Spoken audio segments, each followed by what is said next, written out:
کہ میری موت سے پہلے تو کوئی قاصد بھیج، تو نے اچانک ملکل موت کو ہی بھیجا۔ رب تعالیٰ فرماتا ہے میرے محبوب، اے میرے حبیب نبی، بھیجا تو تھا میں نے قاصد، بھیجا تو تھا میں قاصد موت سے پہلے، موت کا تمہارا تیسرا قاصد تھا، ایک نہیں کئی قاصد میں نے بھیجا موت سے پہلے۔ اللہ کے نبی صلی اللہ تعالیٰ علیہ وسلم نے ارشاد فرمایا میں جا رہا ہوں تمہارے درمیان دو نصیحت کرنے والوں کو چھوڑ جاؤں گا جو تمہیں نصیحت کرتے رہیں گے قیامت تک، اور ان دو نصیحت کرنے والوں سے نہیں سدھر سکا، یاد رکھنا تیسری کوئی چیز اسے سدھار بھی نہیں سکی۔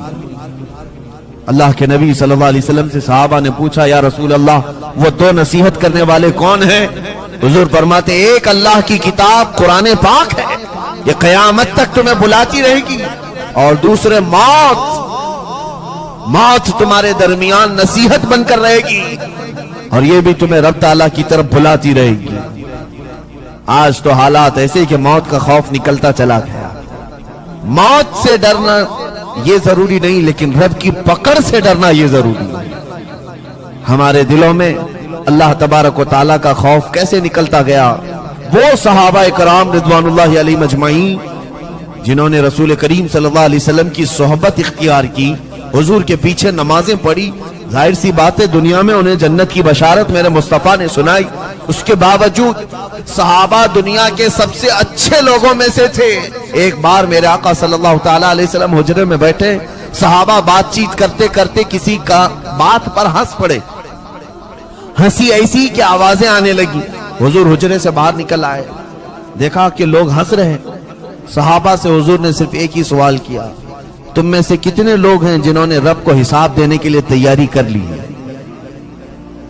سب سہم گئے صحابہ، کہا کتنے لوگ ہیں جو رب تعالیٰ کے حضور اپنا سب کچھ دینے کو تیار ہو چکے ہیں، حساب ان کا سب برابر ہے؟ صحابہ کہنے لگے یا رسول اللہ، اللہ کے حضور نہ جانے کس عمل کی پکڑ ہو جائے گی، ہم میں سے کون ہے جو رب تعالیٰ کو اپنا حساب دینے کی تیاری کیا ہو؟ وہ صحابہ کی بات کر رہا، تو حضور صلی اللہ علیہ وسلم نے فرمایا تو پھر اتنی تیز کی ہنسی کس بات کی آئی، اتنی زور کی ہنسی کس بات کی آئی؟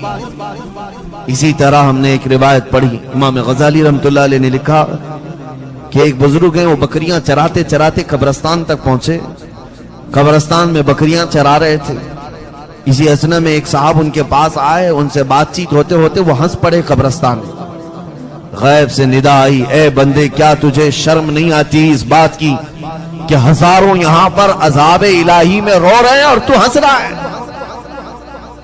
وہ آواز ایسی تھی کہ انہیں جھنجھلا کر رکھ دی۔ وہ بزرگ 40 سال اس کے بعد زندہ رہے، لیکن 40 سالوں میں کبھی آپ نے آسمان کی طرف چہرہ نہیں کیا، وہ پوری زندگی ایسی گزار گئے کہ شرم کے مارے وہ چہرہ نہیں اٹھاتے تھے آسمان کی طرف 40 سال تک۔ ایک بار صرف قبرستان میں ان سے ہنسی نکل گئی۔ اے میرے عزیزو، آج تو ہم نے بہتوں کو دیکھا قبرستان میں ٹھٹے مار کر کے ہنستے رہتے ہیں، اور وہاں مذاق لطیفے سنائے جاتے، مردے کو قبرستان میں رکھا جا رہا ہے اور یہاں پر اپنے مزے مستیاں چل رہی ہوتی ہیں۔ یہ جو زندگی کا طریقہ ہے، اس سے ڈر لگتا ہے کہ اللہ تبارک و تعالیٰ بدلنے کے کئی موقع اسے دے رہا ہے اور وہ سمجھ نہیں پا رہا ہے۔ اور یاد رکھیں اللہ تعالیٰ کی یہ جو قاصد ہیں، بلاوے ہیں، بہت سائلنٹلی ہماری زندگی میں آتے ہیں، پتہ نہیں چلتا۔ جیسے اس روایت سے ملتا ہے حضرت یعقوب علیہ السلام نے اللہ سے یوں عرض کیا تھا اے رب جب میری موت آئے تو اس سے پہلے تو مجھے بتا دینا، کسی قاصد کو بھیج دینا تاکہ وہ مجھے بتا دے کہ میری موت آنے والی ہے، موت سے پہلے ہی مجھے آگاہ کر دینا، تھوڑی پہلے۔ زندگی بیت گئی، اچانک ملک الموت حاضر ہو گئے، اسرائیل علیہ السلام آئے، کہا اے اللہ کے نبی رب تعالیٰ نے آپ کی روح قبض کرنے کے لیے بھیجا۔ کہا میں نے تو اللہ سے عرض کیا تھا کہ موت سے پہلے مجھے کوئی قاصد بھیج دے، میں بات کرتا ہوں میرے رب سے۔ اللہ تعالیٰ سے عرض کی مولا میرا تو یہ تیری بارگاہ میں عریضہ تھا کہ میری موت سے پہلے تو کوئی قاصد بھیج، تو نے اچانک ملک الموت کو ہی بھیجا۔ رب تعالیٰ فرماتا ہے میرے محبوب، اے میرے حبیب نبی، بھیجا تو تھا میں نے قاصد، بھیجا تو تھا میں قاصد موت سے پہلے۔ کہا کیا؟ کہ جب تمہارے بال سفید ہوئے تو یہ موت کا پہلا قاصد تھا، جب تمہارے دانت ہلنے لگے تو یہ موت کا تمہارا دوسرا قاصد تھا، جب کمر اور ہڈیاں جھکنے لگی تو یہ موت کا تمہارا تیسرا قاصد تھا۔ ایک نہیں کئی قاصد میں نے بھیجا موت سے پہلے۔ عزیزان گرامی وقار، رب تبارک و تعالیٰ نے ہماری زندگی میں بھی بہت ساری چیزیں بھیج دیا ہے، واپسی کا ارادہ جلدی کر لو۔ الارم بج چکے، گھنٹیاں بج چکی، لیکن ہم اس کی طرف توجہ نہیں کرتے۔ مرضی مولا از ہم اولا، اللہ کی مرضی تمام لوگوں کی مرضی سے بہتر ہوتی ہے، اور تم جو بھی چاہو گے، جتنے بھی پلان کر لو گے، اللہ جو چاہتا ہے وہ ہو کر رہتا ہے۔ کچھ لوگوں نے موت سے بچنے کے لیے پتہ نہیں کیا کیا ہیلے بہانے کر لیے، لیکن جس وقت لکھی ہے وہ آ کر رہتی ہے۔ رب تبارک و تعالیٰ کی منشا جو ہے وہ ہو جاتی ہے۔ تم 1000 پہرے بٹھا دو، 1000 پہرے بٹھا دو۔ اس سلسلے میں رک کر کے کہتا ہوں، بڑی عجیب بات ہے کہ میں نے ایک حضرت سلیمان علیہ السلام کے زمانے کے ایک شخص کو پڑھا کہ اس نے سنا ملک الموت مرنے سے پہلے سرانے کے پاس آتے ہیں اور وہ وہیں سے روح قبض کرتے ہیں، ناک سے روح نکالی جاتی ہے۔ اور وہ بڑا حکیم بھی تھا، نجومی بھی تھا۔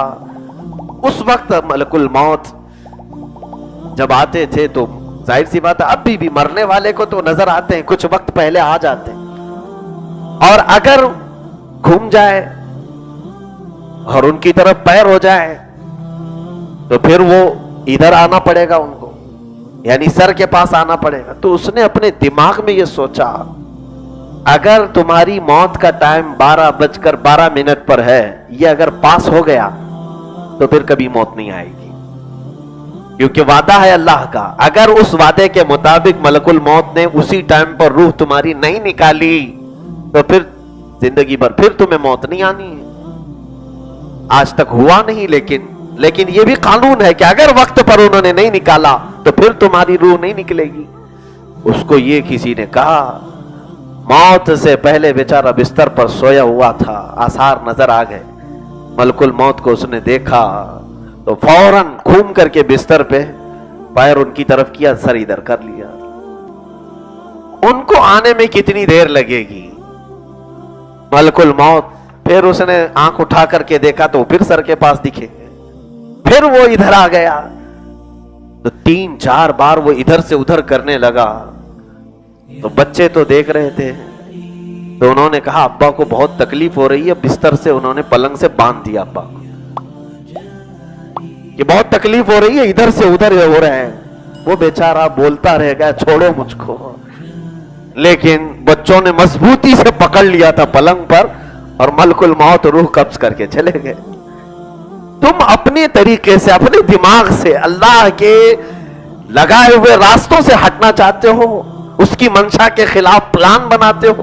وَمَكَرُوا وَمَكَرَ اللَّهُ وَاللَّهُ خَيْرُ الْمَاكِرِينَ، اللہ فرماتا ہے لوگوں نے مکر کیا، یعنی ہیلے بہانے کیے، اور اللہ نے ان کے لیے خفیہ تدبیر کی، اور اللہ بہترین تدبیر کرنے والا ہے۔